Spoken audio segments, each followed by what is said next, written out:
Hello everyone. I would like to inform you that I'm under medical leave, which is why I was unable to conduct class last week and I'm uploading the content here. So once again, hello everyone. In today's class, we'll be looking at an advanced property to align our content on a web page. In our previous class, we used float to align content, but now we'll be using Flexbox and Grid. Both Flexbox and Grid are new layout modules that can be used to create layouts that are more advanced than previous techniques like float. So let's get into it.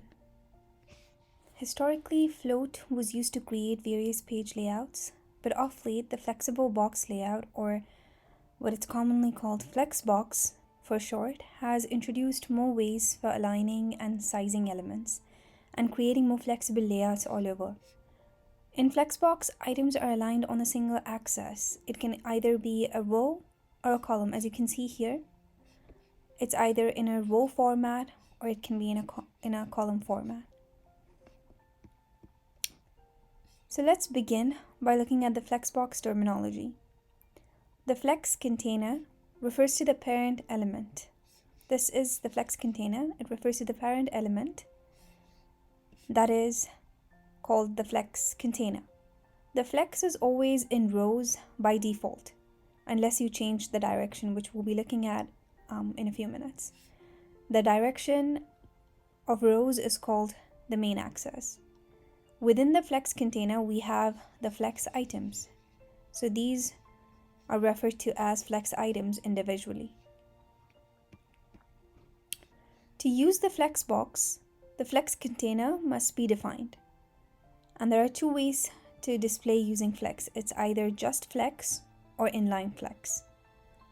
Because flex on its own is a block level element, so whenever there are two flexes, they fall one below the other. But if you display the flex as inline, then it kind of takes on the property of an inline element rather than a block level element.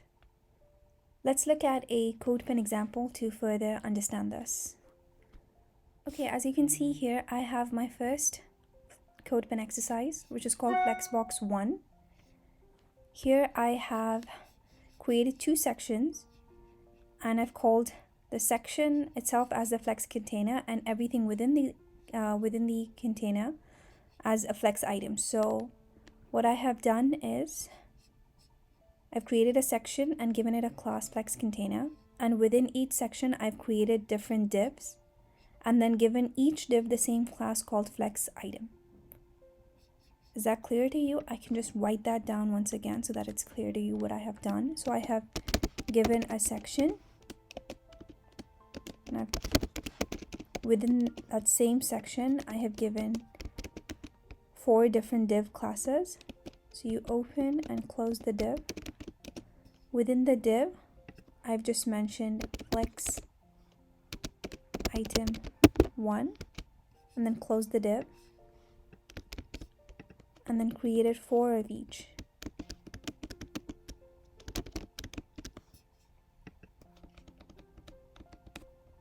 But in order to make them flex, I have to give each one a class. So for the section, because this is the flex container, I'm going to call this class equals flex container, and these are the flex items, so I'm going to give each div a class of flex item. So I'm going to call it class equals flex item, and then I'm going to give the same class to all the rest of the divs so that they're all the same. Alright, I'm just going to delete this, and as you can see, I've created 2 of these. So I've just copy pasted the first section into the next one because I've created 2 flex containers, but I've given them the same class of flex container, and then each class has the same div class called flex item. Now let's go ahead and style this in the CSS. To begin with, I'm going to give it a margin. So my universal selector, I'm going to give this a margin of 10 px. I'm going to uncomment this. So now you have a margin. But as you can see, they all fall one below the other because div is a block level element, and since all of them are enclosed in a div, they all fall one below the other because we haven't defined any CSS yet for each. Let's go ahead and style the container first. I'm going to begin with giving the box sizing a border box so that all the styling that I do is within that box and doesn't fall outside of the box. So to ensure that, I'm going to give the box sizing a CSS style of border box. I'm going to go ahead and comment this and then give the container a background color of beige. There. Regardless of the size, the background color is going to pan across the entire page. And since I've given it a margin of 10 px, that's why you can see a space right after this container and before the item begins. Now's the part where the change happens. I'm going to change the display to flex. That is the flexible box. So when I uncomment this, see how it changes? It becomes into a row format because in flex, the default is a row format. So when I display the content as flex, it becomes into a row format. Every flex item within the section of the flex container would follow a row format. Since flex by default is a block level element in rows, I've just added this comment. Now, if I don't want space between the two, I can just remove them by removing the margin at the top and bottom, because a universal margin of 10 px has been given. But before we look at that, let's go ahead and style each item. So for that, we have to select the class of flex item, and that's what I'm going to be selecting now. I have a class of flex item here, and I'm going to give it a border of 2px solid black. Now you can see each item on its own, but they're too close. The border is too close, so I'm going to give it a padding of 20 px. There, much better. Now since there's a margin, that's where you can see the color across. If I remove the margin, there, they're right next to each other with a border of 2px solid black and a bit of a padding. But you can see that the background color pans across the entire space. One thing we can do to remove this is move the background from here. So for instance, I removed the background from the flex container, copied it, and added that into my flex item. There. And you can see that the background is just for the flex item and doesn't pan across the entire page. Now if I don't want them to be block level elements, for instance, if I increase the size of the page, they're still going to be one below the other. What if I want the second flex container to be beside my first flex container if there is enough space on my page? Then I change the display from flex to inline flex. So as you can see, I have my comment here. I can change the display from flex, comment this, and comment this one. Now they're still one below the other, but if I have enough space on my web page, they will be right beside each other like an inline element. Can you see how you can have two different flex elements right beside each other? That's how. And when the size of your page would decrease, they will fall one below the other automatically. What if I don't want any space between the two? Then I can remove the top and bottom margin. This is done in the flex container. So I have already removed the margin in my flex item. I can remove the top and bottom margin in my flex container. This is still the flex container that we're talking about. So if I uncomment these two, and they will be right below the other, just like a table. Coming back to our slides, you can see that if the display is just flex, two different flex containers would fall one below the other. And if you've given the flex container a background color, then the color would span across the entire space. But if you give a background to just the flex items, then the color would just be for the items and wouldn't span across the entire space. Also, if you change the display from flex to inline flex, then they would span one after each other on the same line, just like an inline element. Okay, moving on to the next slide. You can also change the direction using flex direction. So by default, the direction of the flex is in rows. What if you want to make it into a column? You can just write flex direction and then change it into a column.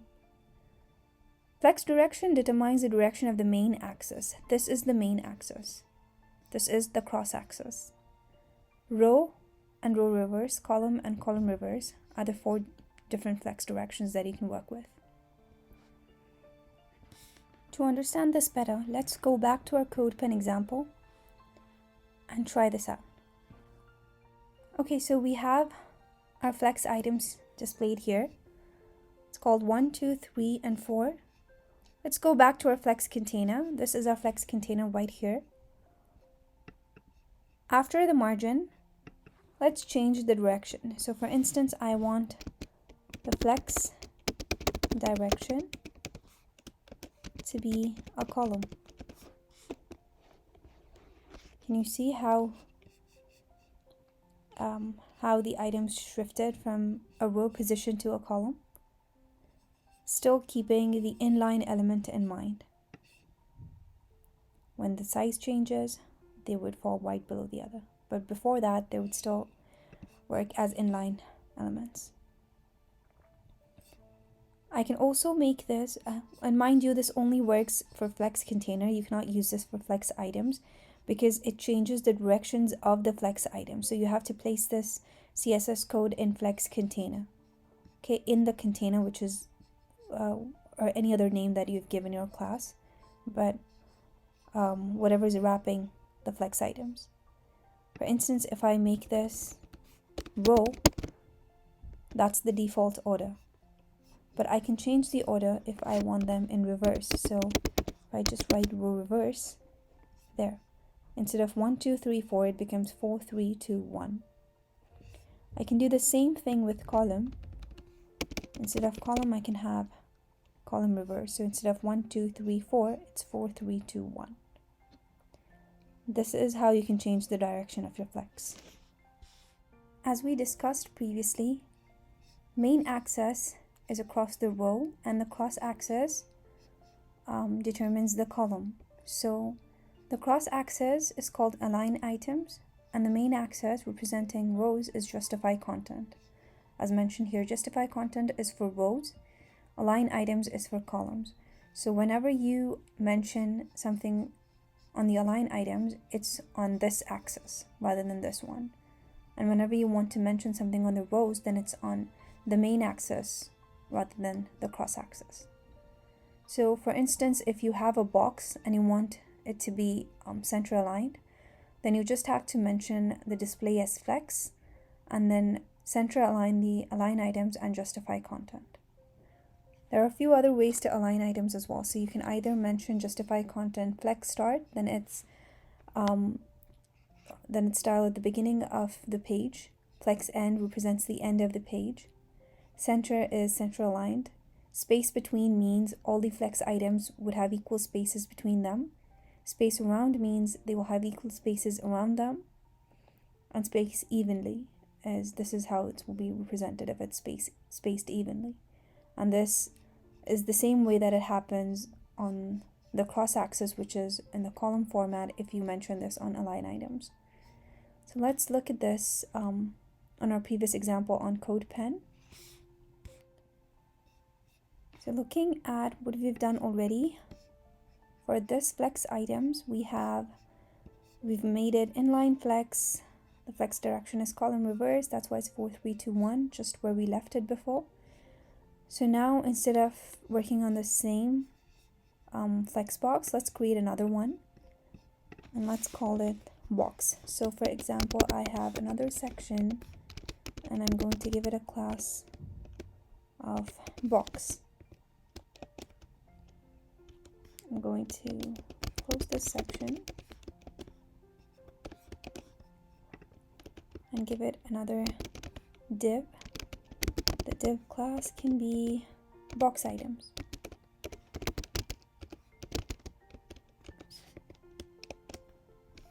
There, and I can just write content within that, so whatever content I want in that box. And I'm just going to close that div. Going to copy paste this right below, so I have two div classes, so do two flex items for this flex. Right now it's just normal content. Unless I create the display as flex, it's going to be displayed as a normal content.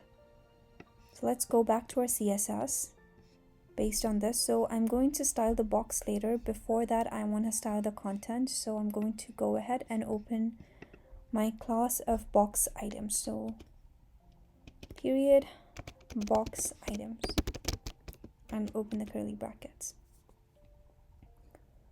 So in order to style my box items, I'm going to give it a padding first of 50px. There. Then I'm going to define the background color, so my background can be light blue.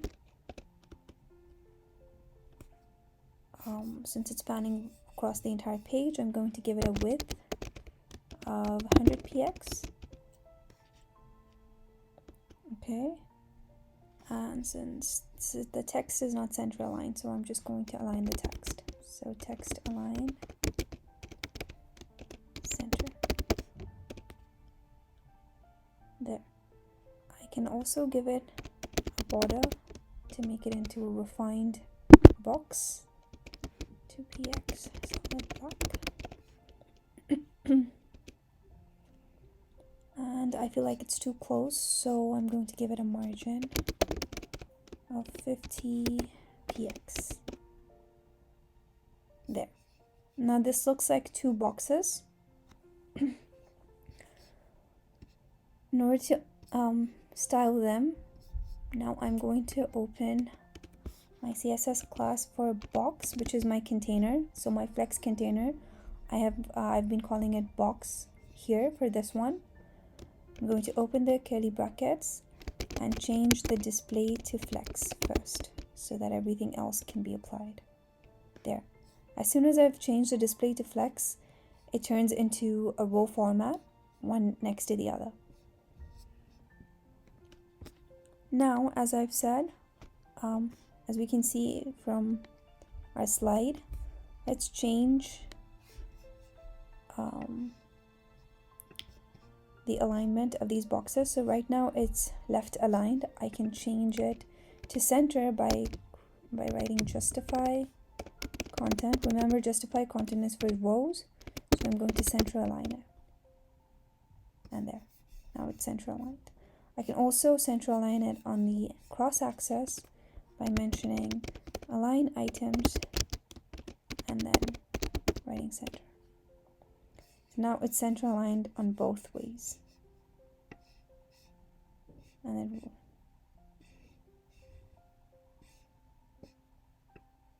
as you can see, we have a few other CSS styles that we can use. So either flex start, end, center, space between, space around, or space evenly. Let's see how the code would react when we use either one of these. So let's go back to our code pen. Okay, before we can change the justify content from center to any one of those, I'm going to create another div class, copy and paste right below. So now I have 3 content boxes there. And now instead of having them center aligned, I can change them to say flex end. So now they're on the right side of my page. Or I can have them spaced evenly. Now they're spaced evenly. or space around. There. So you can make these changes to your flex items and then style them however you feel like. Okay, looking at some additional flex properties. So flex grow and shrink are both unitless properties, and bases has a unit of px or percentage. Flex grow is to determine expansion of flex items if space is more in container. Flex shrink is to determine how items will shrink if the space is less in a container. And flex bases is to set the initial size of each flex item. And you can also write them all together instead of writing flex grow, flex shrink, flex bases separately. You can just write shorthand flex and then 3 values here. So you can just have a shorthand for all 3 of them if you like. Let's look at each one individually. So flex grow, if we keep it to 0, then that is default, and flex container will take the size of its container.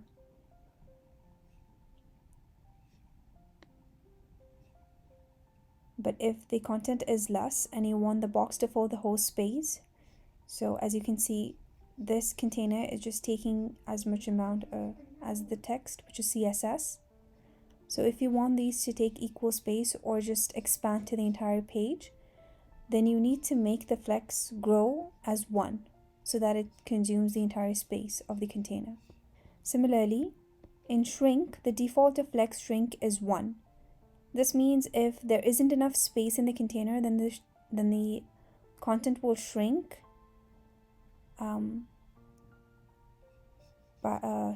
the content of each box will shrink by the same amount so that it fits the container and doesn't move out of the container. But if we set it to 0, then the items won't shrink at all. So if there isn't enough space in the container, it would overflow. Finally, flex bases is a third value, and this is your ideal sizing. So this accounts for the amount of space that you want each item to have, regardless of the text size or the image that each box would entail. This is the size, technically the width that you've assigned to each flex item. And if there isn't enough space, the box will adhere according to what is mentioned in the flex grow and flex shrink. Alright, let's look at the shorthand first. So the shorthand is flex grow shrink bases, and the ideal sizing for this is 1, 1, and 100px can be anything, 200, 300, 400, but the ideal shorthand for grow and shrink is 1 and 1.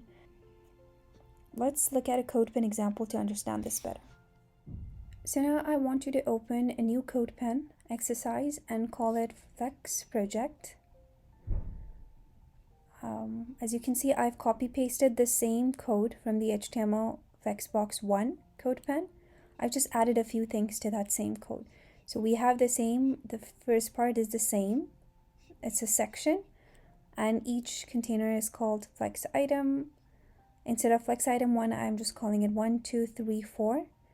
And then the fourth one, as you can see under that div, I've added a paragraph that's called short block of text. Okay, for the fourth one, I've added a short block of text within the P tag. So instead of just flex item 4, this is 4, and then there's another P within that div before the div closes, and then there is a short block of text within that P. Similarly, there's another div class called 5, and it also has another P tag which has a long block of text. So it has additional text in this paragraph. So it's a bit longer than that short block of text. And the first 3 do not have any text within them. So just copy paste the same HTML, just make these few minor changes, and let's look at the CSS for this one. So let's go back to this one and let's style our container. So we're going to give our container a background of light yellow, which again will span across the entire page. I'm going to give it a display of flex so that they're in a row format. Now we're going to change the width, so I don't want them don't want the color to span across the entire page, so I'm going to give it a width of 400px. Now you can see that the color is just until the 400px, that's it. Oh, and again, I'm sorry, the short block of text and the long block of text are below the below 5 and 4 because P is a block level element and it's after div, so that's why it falls below another block level element. That's why it begins on a new line here. Let's give it a border so that it's more clear which one starts with. So I'm going to give the flex item a border so that it surrounds each item. There. I've also given the box sizing as border box so that all the padding and margin is within inside the border and doesn't consume space outside the box element. So now as you can see, this is the border is very close to the content, so I'm going to give it some padding there. And now we can look at the flex grow and shrink and basis properties. So now you can see I have given my container a width of 400px. Since it's too close to my edges, I'm going to uncomment the margin as well and give it some space here. There, much better. Now let's look at each of these individually. So for instance, for my flex items, and make sure that this flex for grow, shrink, and bases comes under flex items, because in flex container, we've chosen the display as flex. Now we're choosing how that flex is going to be styled for each flex item. So for example, I want my flex grow to be 1. But there isn't enough space for the flex to grow. So let me increase my width for 400 to say 800. Now as you can see, it grew, because if my flex grow were 0, then you can see that the container has more space, but my items do not consume the entire space because I haven't given the flex any value. But if I change this 0 to 1, all of them grow equally and then consume the entire space of my container. This doesn't mean that if I increase the size of my page, the size of the container wouldn't increase, because I've given it a width of 800px, so that would remain the same. Just my flex items would span across the entire container just because I've given the flex grow a value of 1. Now let's say my flex, my width instead of 800 were 300. The items have shrunk because by default flex shrink is 1.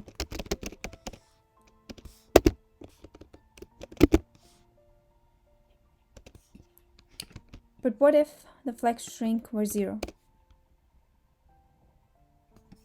See how the items wouldn't shrink according to the container? The container ends here, but my items, my flex items, move outside of my flex container. There's one more thing that I can do if I don't want to shrink. So for instance, instead of having them shrunk like this, I want them to be long. I want the long block of text to take, for instance, 2 lines only on 1 line. Then there's one more thing that I can do. I can go back to my flex container and change flex wrap to wrap. Then the container would move to the next line, since there isn't enough space here.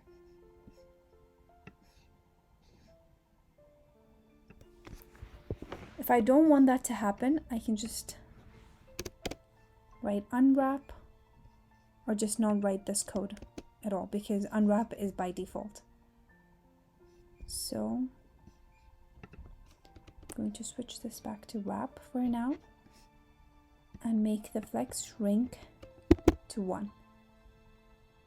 As you can see right now, I haven't defined how much each flex item, how much of width each flex item should have. Right now it's just spanning across the content that each item has. This one consumes more space, these three consume less. So let's go ahead and add our final property, which is grow flex bases. So I'm going to go ahead and write flex bases to say 100 px.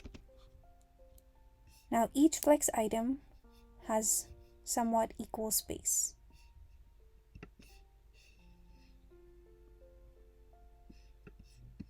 And my container has a width of 300 px. If I switch this to 500, then it's going to grow equally, and each item would have equal space, which is 100 px. And if the page size shrinks, then it would shrink. Oh, sorry. That's not happening because I've set the width here, 500 px. Yeah, so it wouldn't shrink if I've set the width here. Now looking at the shorthand, which is grow, shrink, and then bases. If I just make this into a comment and write flex equal to, my first value is grow, then space, my second value is shrink, so 1, and my final value is my flex bases, so 100 px.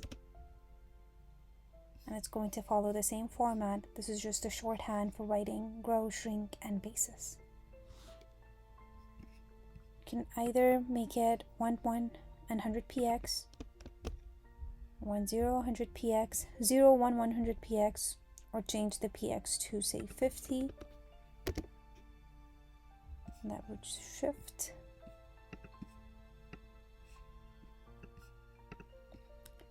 And mind you, this is not shifting because I still have the grow as 1. If I change this to 0, then it would become 50 for each. But since I have grow as 1, it's going to take the entire space of my container. So yeah, that's how you use the flex grow, shrink, and bases property to style your content. Now finally, if I want to make use of the flex wrap, say I have my flex as 50 px, but the grow is 1. So let's change the shrink property from 0 to 1. And the 50 px to 100, but before that let me switch 500 px to 400, and since I still have this as 50, it's going to span across the entire width of my container. I'm going to switch this 50 to 100. Now as you can see that the size hasn't changed because my flex shrink is switched to 1, so it's shrunk according to the size of my container. If this was 0, then the items would overflow from the container. But since this is 1, it would still be within the container. There is another thing that I can do if I want to move the fifth or the overflowing item to the next line. I can simply switch the flex wrap from unwrap to wrap. So if I uncomment this here, now each block 1, 2, 3, 4 is 100 px based on the width or flex bases mentioned here, and the final one is 5, which is on the next line, but it's consuming the entire space because the flex grow is also 1. So say if I had this as 0, then this would just consume 100 px of space. But since I've put this as 1, it would consume the entire space, and this is another way that you can use Flexbox to style your content. Now let's look at a final Flexbox exercise on your code pen, and we're going to call it navigation. So I'm going to write the navigation just like how we did on our Visual Studio Code. So we have a nav tag open. Within the nav tag, I have a class that's called navigation and 4 links with an ahref tag that's called home, team, about, and contact us. And it looks very basic, something like this. So let's go ahead and use the flex property to style our navigation. Copy paste the same thing that you've used in your Visual Studio Code for your earlier HTML and CSS pages, and let's look at how we can use CSS Flex to style this. So I'm going to open my class navigation and open my curly brackets, and first thing I'm going to do is make the display as flex. There, now they're right next to each other in a row format. Now I want to remove these bullet points icon here. So I'm going to change the list style type as none. That's going to remove these. I'm going to uncomment this. So now they're right next to each other without the bullet point style that it originally has. Since they're so close to each other, I'm going to add a padding of 15 px. Now it's away from the page, and since I want them to be either center aligned, beginning of the page, whatever you like, so for me I want them to be evenly spaced, so I'm going to make the justify content as space around, and there. Now it spans across my entire page. When my page size reduces, it adheres to the size of my page. And I can even change this to space evenly or space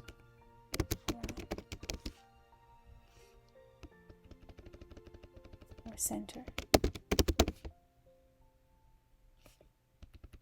whichever you prefer. For me, I'm just going to keep it to space.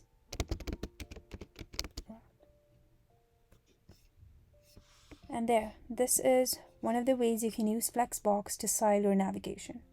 What we learned today is just the tip of the iceberg, so I want you to go ahead and refer to this web page to learn more about the Flexbox, and also refer to this link, which is a Flexbox Froggy game. Refer to this link. So I also want you to refer to this link, which is a Flexbox Froggy game. And it's going to give you an idea of how to use Flexbox in a very game kind of format. I'm going to show you the link right now. There, if you just click on that link or copy paste that link, this is what it's going to show you. This is a Flexbox Froggy game, and it explains all the things that we've discussed today in detail and in a game format, so you can move from level 1 to level 2, level 3, trying to solve each level, helping the froggy go back to its home. So the green one to the green, yellow one to the yellow, whichever lily paths that they're supposed to go into. And it's going to teach you how to use Flexbox. So I hope that after this lecture, you go ahead and get this exercise, all of these 24 exercises done. And if you're having trouble with any, just connect with me and I'll help you solve them or solve your doubts. This is your third assignment, which is 15% of your entire grade. So in this assignment, what you're going to do is you're going to create a design of your web page on Adobe XD, and then you're going to code that web page. So for now, I just need you to create a design on either Adobe XD, Figma, whichever you're comfortable with, and create a design that looks like something like this. It doesn't have to be like this, obviously, exactly like this, but just see how you want your content to be placed on your web page. I want it to be just a single web page. Just show me how your navigation is going to look like. Show me how your content, images, different types of box styling. This is, for example, this is a Flexbox. So how you're going to use your Flexbox, how you're going to use your float on your web page. So I don't want to see the code right now. I just want you to design a web page, and then for your final assignment, you'll code your web page to look like your design. Don't go ahead and code first, design first, and then see how much of that design you can create using the code that you've learned. You will have to Google some stuff, you'll be stuck in a few places, and that's all right. I just want you to see and experience the journey between a design and the actual coding experience. So this assignment, you will design your web page and then submit it. And mind you, I want in this design, it cannot be a grayscale. It needs to have colors. For instance, if your button is going to look something like this, if you want the button to look something like this, then this is how you're going to be styling it on your Adobe XD. Your content should be included in your design. Everything, how the actual web page is going to look like, I want the content to be exactly like that. Include everything that you're going to include in your coding. Just think of it as you as a designer are giving this design to a coder to design it. So how will you give them that design? A coder is just going to look at your design and then design it exactly like that. Try to design it exactly like that as much as possible. So for this assignment, we're going to create a web page layout on Adobe XD. This is an example of a single web page. And within your web page, make sure to include, so keep on the back of your mind, you need to have a float element, navigation, clickable and non-clickable images, space for a video, figure and fit caption, at least 3 different styles of box elements, and the HTML table. So you're going to include a table. We've not covered that. You're going to go find the code using W3 Schools. This is a home task that you're going to do, like a homework assignment. So you're going to find the code for HTML table. Is pretty, and we'll be covering the grid element in our next class. So make sure you include all of these elements, and of course try to make the page look beautiful and functional. The due date for this is 27th March, so please submit this before the end of next week. Only 5 more weeks to go. And that's a wrap. Before I leave you, I need you to include all the coding that we've done today on CodePen into a Visual Studio Code. So create a new file that's called Lab Session Flexbox, and include all the things that we've done on the CodePen into an HTML document, and then and then attach a CSS file to that, and include all the styling in the CSS. Okay, hope that makes sense to you. I want you to include that as a lab assignment, so as a weekly lab session. Include everything that you've done on the CodePen into a Visual Studio Code, and then submit it as your weekly lab session. You can even do everything on the Visual Studio Code from the very beginning itself, rather than doing them on CodePen. But I would suggest doing it on CodePen and then putting it under Visual Studio Code, so that when you're doing it on CodePen, you can see everything on the side what you're coding. All right, take care. Have a great rest of the week, and see you soon.